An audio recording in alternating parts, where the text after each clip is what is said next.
나폴레옹 보나파르트는 19세기 초에 프랑스에서 활약한 군인이자 또 황제를 자임했던 인물입니다. 그에 관해서 아주 오래된 유머가 하나 있습니다. 이 나폴레옹은 유럽을 정복하려는 야심이 있었는데 알프스 산맥을 넘어 이탈리아를 공격하려 합니다. 군대가 그 높은 산을 올라가는 게 쉽지 않죠. 더욱이 눈으로 쌓여 있지 않습니까? 그런데 올라가서 보니까 그 산이 아니었습니다. 올라가려고 했던 산이 아니었어요. 그래서 나폴레옹이 이 산이 아닌가벼 하면서 철수라고 했다고 합니다. 우리 인생이 이럴 수 있습니다. 열심히 산다고 살았는데 가보니까 원래 가려고 했던 곳이 아니었습니다. 산이라면 내려가기라도 할 텐데 그럴 수도 없죠. 그렇다면 우리가 처음부터 다시 시작할 수 있을까요? 어떠십니까, 여러분? 지금 삶에 만족하십니까? 지금 가는 길이 원래 가려고 했던 길이 맞습니까? 이렇게 계속 살아도 될까요? 우리 청년들에게 묻고 싶습니다. 여러분들은 어떤 삶을 살고 싶습니까? 어떤 길을 가고 싶습니까? 실패하지 않고 잘 가고 싶지요? 어떻게 하면 그 길을 갈 수 있을까요? 지금 이대로 살아가도 괜찮을까요? 오늘 하나님이 우리 공동체에 주시는 말씀은 누가복음 19장 1절부터 10절까지 말씀입니다. 교회를 좀 다니신 분이라면 매우 익숙한 본문이죠. 재미있고 또 극적이기도 합니다. 바로 삭개오의 이야기입니다. 우리 1절 말씀을 함께 공독하겠습니다. 1절 말씀입니다. 예수께서 여리고로 들어가 지나가시더라. 아멘. 예수님은 여리고를 통과해서 예루살렘으로 가는 길이에요. 예루살렘으로 가는 길은 예수님에게는 죽음의 길, 그리고 십자가의 길이었습니다. 그 여정 중에도 예수님께서는 많은 사람들을 가르치고 또 아픈 사람을 고치시는 등 기적도 베푸십니다. 바로 직전에 여리고 근처에서 시각장애인을 고쳐주시기도 했지요. 예수님은 여리고에서 세리장인 삭개오를 만납니다. 예수님을 만나 영접한 삭개오는 자신의 재산을 기꺼이 내놓죠. 예수님은 구원을 선포하고 당신은 잃어버린 자를 찾아 구원하러 오셨다고 말씀합니다. 예수님은 이런 분이셔요. 10절 말씀을 먼저 읽겠습니다. 10절 말씀입니다. 인자가 온 것은 잃어버린 자를 찾아 구원하려 함이니라. 아멘. 여기서 인자는 예수님을 가리키는 표현이에요. 예수님이 이 땅에 오신 이유는 잃어버린 자를 찾아 구원하는 겁니다. 이것이 예수님의 사명이죠. 그럼 잃어버린 자는 누굽니까? 누가복음에는 잃어버린 자에 대한 관심이 많습니다. 특히 누가복음 15장에 보면은 온통 잃어버린 것에 관한 이야기예요. 동전을 잃어버렸어요. 양을 잃어버렸습니다. 그리고 아들을 잃어버렸어요. 그리고 잃어버린 것을 다시 찾았을 때 그 기쁨을 말하고 있습니다. 잃어버렸다는 것이 무엇이겠습니까? 있어야 할 자리에 없을 때 잃어버린 거라 할 수 있어요. 동전이 그 자리에 있어야 되는데 없어요. 잃어버린 겁니다. 양은 무리와 함께 있어야 하는데 없어졌어요. 잃어버린 거죠. 아들도 아버지와 함께 집에 있어야 되는데 집을 나가서 집에 없어요. 잃어버렸습니다. 아들의 입장에서는 가야 할 길을 벗어나 길을 잃은 것이기도 합니다. 또 죄인도 잃어버린 자라 말씀합니다. 예수님은 종종 의인이 아니라 죄인을 부르러 왔다고 하셨어요. 나는 의인이야 하면서 자신만만한 사람이 아니라 나는 죄인입니다. 저는 부족한 사람입니다 하면서 애통하는 사람을 우리 주님은 찾아오셨죠. 오늘 예수님이 찾으시는 잃어버린 자가 바로 삭개오입니다. 삭개오가 어떤 사람입니까? 우리 2절부터 4절까지 말씀 함께 봉독하겠습니다. 2절부터 4절 말씀입니다. 삭개오라 이름하는 자가 있으니 세리장이요 또한 부자라. 그가 예수께서 어떠한 사람인가 하여 보고자 하되 키가 작고 사람이 많아 할 수 없어 앞으로 달려가서 보기 위하여 돌 모아가 나무에 올라가니 이는 예수께서 그리로 지나가시게 됨이로라. 아멘. 삭개오는 여리고에 살았어요. 그리고 뜻은 순결, 청결, 의로운 자입니다. 그런데 그는 그 이름과 달리 사람들에게 죄인이라 불렸어요. 그의 직업이 세리였는데 지금의 세무공무원을 말합니다. 더욱이 세리장이었습니다. 당시 이스라엘 지역에 3명의 세리장이 있었다고 합니다. 이스라엘에서 세금 업무를 관장하는 매우 높은 직책이었어요. 그래서 세상적으로 보면은 매우 성공한 인물이다 라고 할 수가 있습니다. 그런데 당시 요즘과는 달리 당시 세리라는 직업은 그리 떳떳한 직업이 아니었어요. 세리는 심지어 매국노라고 불리기도 했죠. 그때는 이스라엘이 로마의 식민지였습니다. 그렇게 이스라엘을 지배하던 로마에게 세금을 바쳐야 됐는데 이 일을 하는 사람들이 세리였습니다. 또 이방인들과 접촉할 수밖에 없었기에 부정하다고 여겼죠. 세금을 거둔다는 것은 엄청난 공권력입니다. 이들은 로마로부터 임명된 사람들이죠. 그런데 이들은 로마로부터 급여를 받지 않았어요. 다만 이들은 과도하게 세금을 거두어들였고 일부만 로마로 보내고 나머지는 다 자기 자신들이 착복했습니다. 삭개오가 부자가 된 것도 그렇게 모은 재산임에 분명하죠. 이처럼 그런 권력도 있었고 돈도 있었지만 세리라는 이유로 동족들로부터 외면받았어요. 미움을 받고 손가락질 당했습니다. 더욱이 그는 창녀와 마찬가지로 죄인으로 취급당했어요. 혐오와 증오, 미움의 대상이었습니다. 그러면서 구원에서 제외되었다는 말을 듣기도 했죠. 물론 삭개오 앞에서 그런 말을 못했겠지만 뒤에서 수군대는 것을 삭개오가 모를 리 없었습니다. 게다가 키도 작았어요. 예나 지금이나 키가 작으면 조금 무시받는 경향이 있지 않습니까? 저도 한 5cm만, 더도 말고 한 5cm만 더 컸으면 좋았을 텐데 이제는 그런 소망이 없어서 조금 아쉽기는 합니다.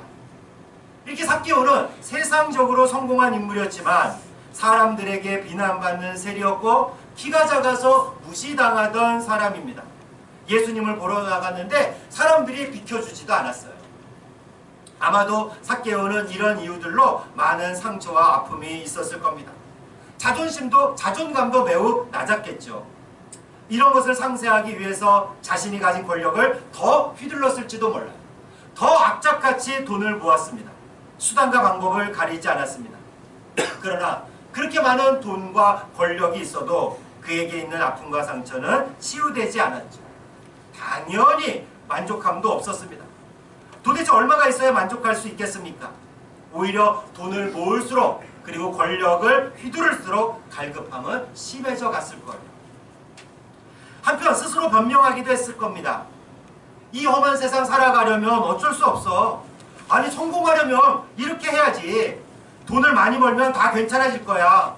그리고 또 자식들에게 물려줄 재산도 있어야 되잖아. 우리 말처럼 개같이 벌어서 정승같이 쓰자. 좋은 일에 쓰면 돼. 동시에 그는 내가 이렇게 살아도 되는 걸까 하는 생각을 끊임없이 했습니다. 이러던 차에 예수님에 대한 소문을 듣게 됩니다. 그래, 그 앞을 못 보던 사람도 보게 되었다지? 그분은 어떤 분일까? 그분을 만나면 내 삶이 좀 달라지지 않을까?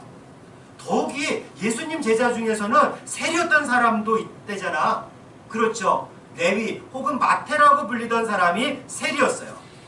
이뿐입니까? 많은 세리들과 죄인들이 예수님께 나아가 말씀을 들었습니다. 이런저런 이야기를 들으면서 삭개오는 막연히 기대했습니다. 그래서 그는 예수님을 만나러 간 거죠. 삭개오는 수단과 방법을 가리지 않고 혐오와 증오의 대상이 되었어도 당시 세상 질서에 편승해서 부와 성공을 거머쥔 인물이었어요. 동시에 그는 이렇게 살아도 괜찮을까 하는 질문을 가졌던 사람이죠. 그래서 예수님을 보기 원했습니다. 창피함을 무릅쓰고 돌무화과 나무에 올라갈 정도로 예수님을 보고 싶었어요. 옛날 성경에는 우리가 뽕나무라고 되어 있죠. 근데 그 돌무화과 나무에는 어린아이들의 자리였어요. 그 어린아이들 자리를 비집고 들어가서 앉았을 겁니다. 삭개오는 그 자리를 마다하지 않았어요. 예수님만 볼 수 있다면야 어디든 문제가 되겠습니까? 단순히 호기심이 아니었어요. 단순히 호기심 때문에 예수님을 보고 싶었던 게 아닙니다. 예수님을 보고 싶다는 열망으로 수치스러움도 감당한 겁니다. 돌무가 위에 있던 이 삭개오를 예수님께서 바라보십니다. 그러면서 눈이 마주치죠. 예수님이 나무에 있는 삭개오를 올려다봤어요. 5절부터 7절까지 말씀을 함께 봉독하겠습니다. 5절부터 7절까지 말씀입니다. 예수께서 그곳에 이르사 쳐다보시고 이르시되 삭개오야 속히 내려오라. 내가 오늘 내 집에 유하여야 하겠다 하시니 급히 내려와 즐거워하며 영접하거늘 무사람이 보고 수군거려 이르되 저가 죄인의 집에 유하러 들어갔도다 하더라. 아멘. 예수님은 콕 집어서 삭개오의 이름을 부르면서 그의 집에 머무르겠다고 하십니다. 강한 의지를 보이면서 말씀하신 거죠.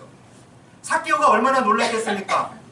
사람들은 자신을 은근히 무시하며 상대하지도 않으려 했는데 예수님께서 자기 이름을 직접 부르시며 자기 집에 머물겠다고 하시니 얼마나 놀랐겠어요. 예수님을 한 번이라도 보면 좋겠다 이런 생각으로 나왔지만 막상 자기의 이름을 부르면서 함께 하겠다고 하시니까 믿어지지 않았을 겁니다. 어리둥절하면서 삭개오는 나무에서 즉시 내려와 즐거워하며 예수님을 집으로 모시고 가서 식사 자리를 마련합니다. 이처럼 예수님은 인격적인 분이셔요.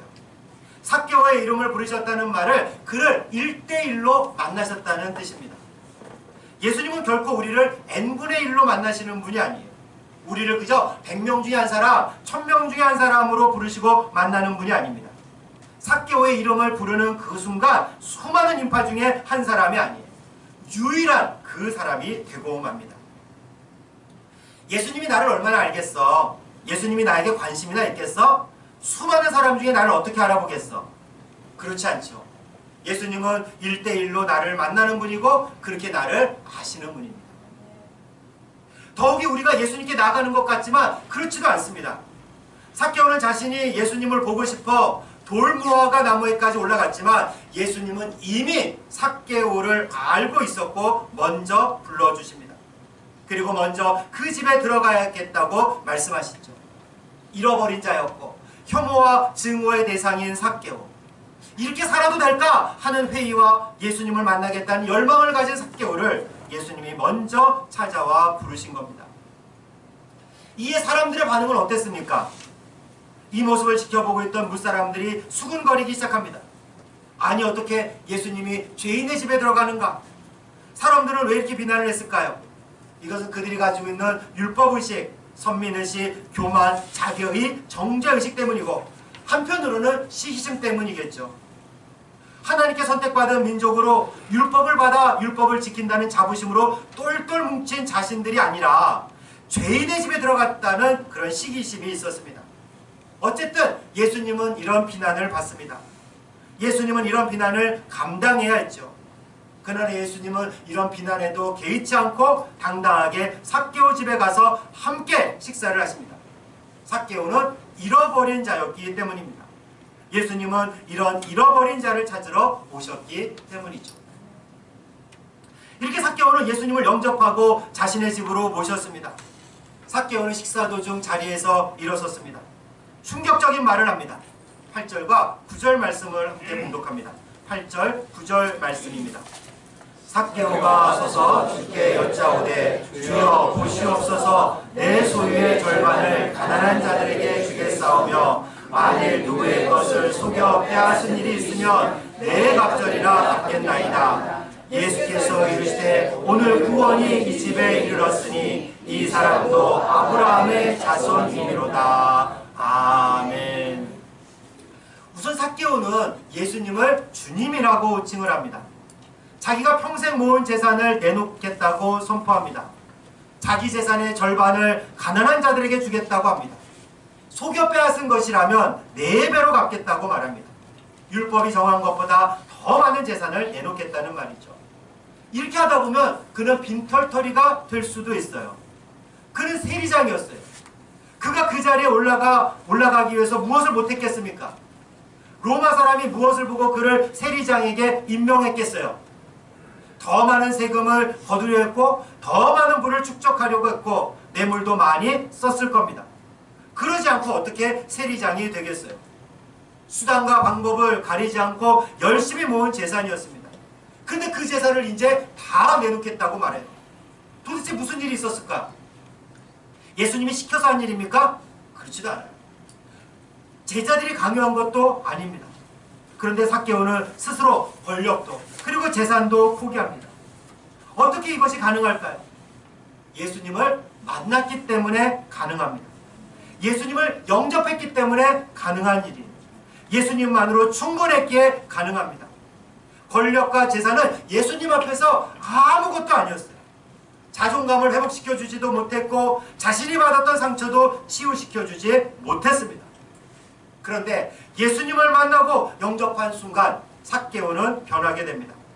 무엇보다 삭개오는 예수님을 주님이라고 부르죠. 예수님이 진정한 주인이라는 말입니다. 내가 주인이 아니고 로마 황제가 주인이 아닙니다. 예수님 앞에서 권력과 재물은 아무것도 아니라는 것을 깨달았어요. 이제 더 이상 로마를 위해서 일하지 않을 것이고 로마 황제를 위해서 백성을 수탈하지 않겠다는 말입니다. 내 욕망을 위해서 그리고 내 성공을 위해서 수단과 방법을 가리지 않고 일했지만 이제 더 이상 그렇게 살지 않겠다는 말이에요. 물질의 지배에서 벗어나 재물의 집착에서 벗어나 살겠다는 뜻입니다. 이제 무엇이 더 중요한지 알았기에 포기할 수 있는 겁니다. 그리고 그 재물을 더 의미 있게 쓰는 법을 알게 된 거죠. 이때 예수님이 구원을 선포합니다.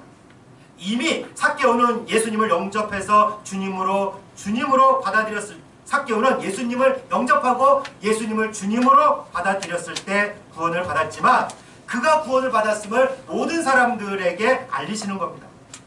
또 아브라함의 자손이다 라고 선포하시는데 삭개오도 너희와 같은 이스라엘이다 라는 뜻입니다. 삭개오를 이스라엘 공동체로 복귀시키는 말씀이죠. 오늘 이제 삭개오의 이야기를 함께 들었습니다. 삭개오와 비교해서 내 삶은 어떻습니까? 그보다는 좀 나으십니까? 내가 수단과 방법을 가리지 않고 다른 사람을 수탈해서 재물을 축적하는 분은 아마 거의 없을 거예요. 나는 그렇게 살아야지 하는 청년들도 없을 겁니다. 그러나 한편으로 보면 이 세상을 살아가려면 어쩔 수 없는 일들이 많이 있어요. 경쟁사회이고 자본주의 사회가 아닙니까? 정말 경쟁이 치열합니다. 그 안에서 생존하려면 때로는 타협하기도 해야 합니다. 그리고 그렇게 살다 보면 나도 모르게 세상의 노예가 되고 물질의 노예가 되어 있는 나를 발견하게 되죠. 그럼 스스로 변명하고 위로합니다. 어쩔 수 없잖아. 가족을 위해서라면 그렇게 살 수밖에 없었어. 그리고 나 혼자만 그런가? 세상이 다 그런 걸. 이 세상을 어떻게 무시하면서 살아? 반면 간혹 이런 생각도 들죠. 이렇게 살아도 되는 걸까? 계속 이렇게 달려도 괜찮을까? 내가 잘 살고 있는 걸까? 내가 가는 이 길이 맞나?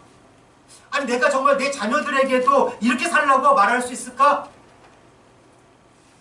청년들은 이 길을 가기 전에 생각해야 됩니다.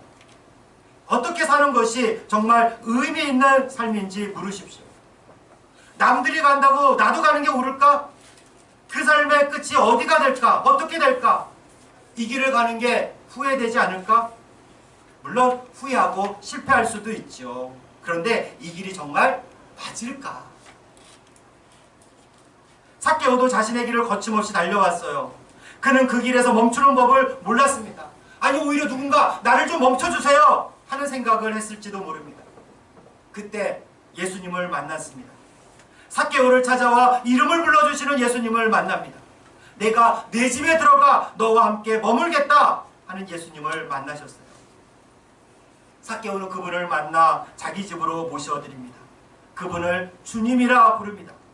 나는 내 삶의 주인이 아니었습니다. 내 인생의 주인은 예수님이십니다. 이 세상의 주인도 예수님이시죠. 비로소 삭개오는 새로운 삶을 살 수 있게 되었습니다. 자신의 전 재산을 내놓아도 아깝지 않았습니다. 무엇이 더 중요한지, 무엇이 더 의미 있는 삶인지 알았기 때문입니다. 세상과 다른 길을 가지만 더 이상 후회도 없습니다. 이 길이 바른 길이었기 때문입니다. 사랑하는 자매 형제 여러분, 삭개오와 같은 삶을 살거나 그렇게라도 사는 것이 어쩔 수 없다고 생각하시나요?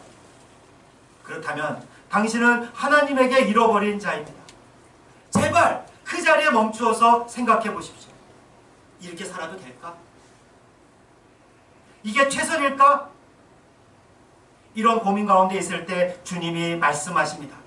잃어버렸던 삭개오를 찾아 그 이름을 부르신 예수님이 우리 곁에서 말씀하십니다. 관표야, 아무개야, 오늘 내가 너와 함께 하겠다. 그렇게 부르시는 예수님을 영접하고 그분을 주님으로 맞아들이십시오. 내 삶이 변하게 될 겁니다. 그리고 더 풍성한 삶을 누리게 되기를 주님의 이름으로 축원합니다.